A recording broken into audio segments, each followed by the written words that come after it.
Hello students, welcome to Archeonic study centre. আমি রাজু, তোমাদের বন্ধু ও স্টাডি কোচ। আজকে তোমাদের পরিবেশের দ্বিতীয় পরীক্ষার যে 10 নম্বর স্কুলটা রয়েছে, mission girls high school HS Bankura, এই স্কুলের সব প্রশ্নের উত্তরগুলো করাবো। সো তোমরা প্রথম থেকে শেষ পর্যন্ত ক্লাসটি দেখতে থাকো। তাহলে চলো বেশি দেরি না করে শুরু করি আজকের পরিবেশের ক্লাস। দেখো প্রথমে কি বলেছে, সঠিক উত্তরটি বেছে নিয়ে লেখো।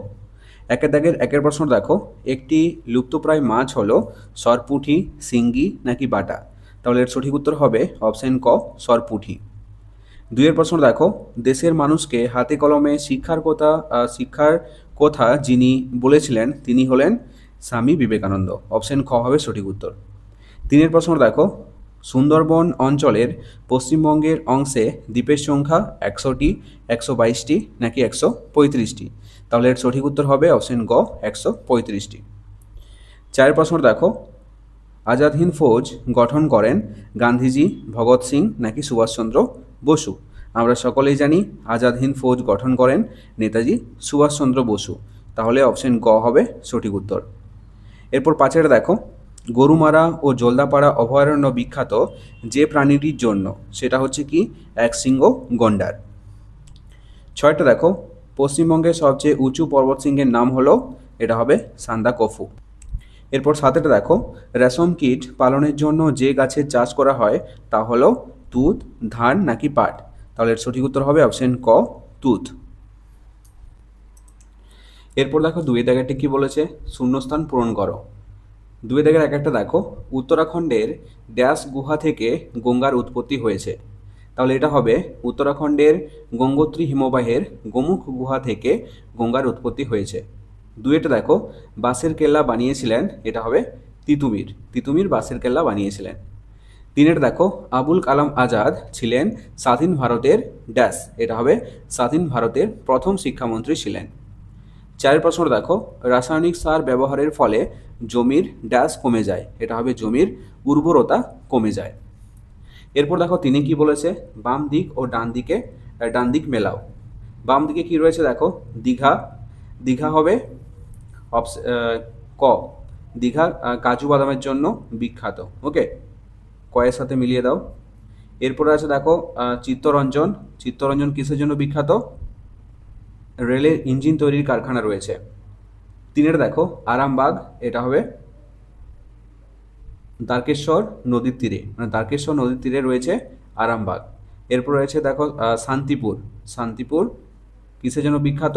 তাঁতের কাপড়ের জন্য বিখ্যাত। এরপর দেখো চারে কি বলেছে, নিচের প্রশ্নগুলির সংক্ষিপ্ত উত্তর দাও। চার দাগের একের প্রশ্ন দেখো, বিরসা মুন্ডা কিসের জন্য কাদের বিরুদ্ধে লড়াই করেছিলেন?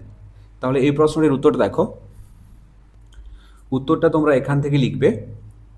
বিরসা মুন্ডা, সিধু ও কানু তিতুমির সবাই ইংরেজদের বিরুদ্ধে লড়াই করেছিলেন। এরা সবাই আমাদের শ্রদ্ধার মানুষ। তীর ধনুক নিয়ে হাজার হাজার মানুষ মোকাবিলা করেছিল ইংরেজ সেনার। তিতুমির বানিয়েছিলেন বাঁশের কেল্লা। এটা লেখার দরকার নেই, জাস্ট এতটা পর্যন্ত লিখবে, এখান থেকে এতটা পর্যন্ত লিখবে। এরপর দুইয়ের প্রশ্ন দেখো, নিত্যবহ নদী কাকে বলে? উদাহরণ দাও। এখান থেকে লিখবে, যে নদীগুলো সবসময় বয়ে যায় এবং সারা বছর জল থাকে। আমি যেরকমভাবে বলছি সেরকমভাবেই লিখবে। যে নদীগুলো সব সময় বয়ে যায় এবং সারা বছর জল থাকে তাদেরকে বলা হয় নিত্যবহ নদী। উদাহরণ কি রয়েছে দেখো, এখানে গঙ্গা হলো নিত্যবহ নদী, আর এখানে রয়েছে দেখো তিস্তা। তাহলে দুটো নদী রয়েছে নিত্যবহ নদী, গঙ্গা আর তিস্তা। এরপরের প্রশ্ন দেখো কি বলেছে, ধাপ চাষ কাকে বলে? পাহাড়ি অঞ্চলে সিঁড়ির মতো জমি তৈরি করে চাষ হতো, ওইভাবে চাষ করাকে বলে ধাপ চাষ।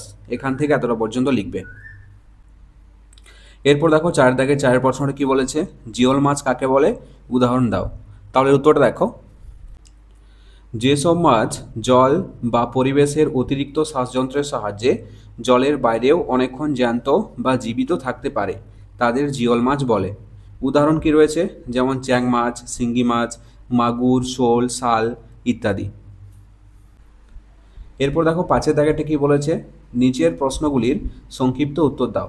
পাঁচের দাগের একের প্রশ্ন দেখো, হারভেস্টার কি? হারভেস্টার কাকে বলে? আমি বলছি, আমার সাথে সাথে তোমরা একটু লিখে নেবে। ওকে, আমি যেরকমভাবে বলছি সেরকমভাবেই লিখবে। যে আধুনিক যন্ত্রের সাহায্যে ধান ঝাড়া বা কাটা হয় তাকে বলা হয় হারভেস্টার।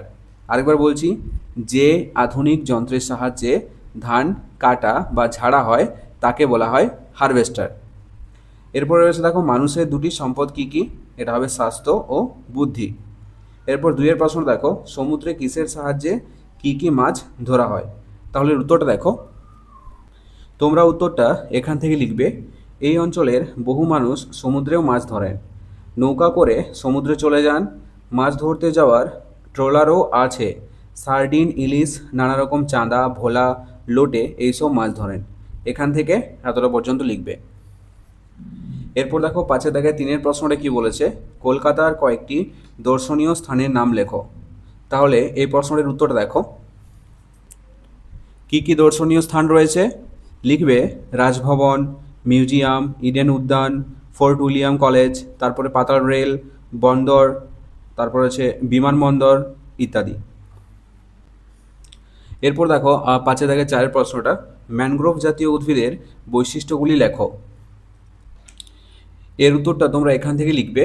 ঈষৎ নোনা জল আর কাদায় জন্মায় এক ধরনের গাছ, তাদের দুরকম মূল, মাটির গভীরে যায় ঠেস মূল, তা গাছকে মাটিতে আটকে রাখে, আর একরকম মূল মাটি থেকে উপরে ওঠে, তার সাহায্যে বাতাস থেকে অক্সিজেন নেয় গাছ, তাকে বলে শ্বাসমূল। এতটা পর্যন্ত লিখবে, এখান থেকে এতটা পর্যন্ত। এরপর 5 দাগের 5 প্রশ্নটা অর্থাৎ শেষ প্রশ্নটা দেখো, মাছ ধরার পদ্ধতিগুলি আলোচনা করো। তাহলে উত্তরটা হবে দেখো, প্রথমে লিখবে ফাঁদি দিয়ে মাছ ধরা। ফাঁদি দিয়ে মাছ কিভাবে ধরা হয় দেখো, আমি সুন্দরভাবে লিখে দিয়েছি। ফাঁদি হলো বাঁশ বা জালের তৈরি এক ধরনের ফাঁদ, এটি জলে বসিয়ে রেখে মাছ ধরা হয়। তারপর রয়েছে দেখো পোলো দিয়ে মাছ ধরা। পোলো একটি উল্টো ঝুড়ির মতো বাঁশের তৈরি যন্ত্র, এটি জলের মধ্যে বসিয়ে মাছকে ঢেকে ফেলা হয়, তারপর হাত দিয়ে মাছ ধরা হয়। এরপর রয়েছে দেখো ঘুনি দিয়ে মাছ ধরা। ঘুনি হলো লম্বা বাক্সের মতো বাঁশের ফাঁদ, এটিকে জলের স্রোতের দিকে বসিয়ে রেখে মাছ ধরা হয়, মাছ এতে ভিতরে ঢুকে পড়ে কিন্তু বের হতে পারে না। ওকে,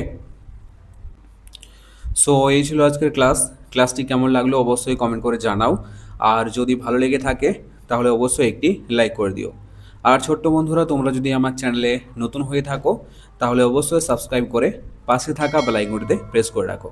চলো দেখা হচ্ছে নেক্সট কোনো ক্লাসে, ততক্ষণ পর্যন্ত বাই বাই, টেক কেয়ার।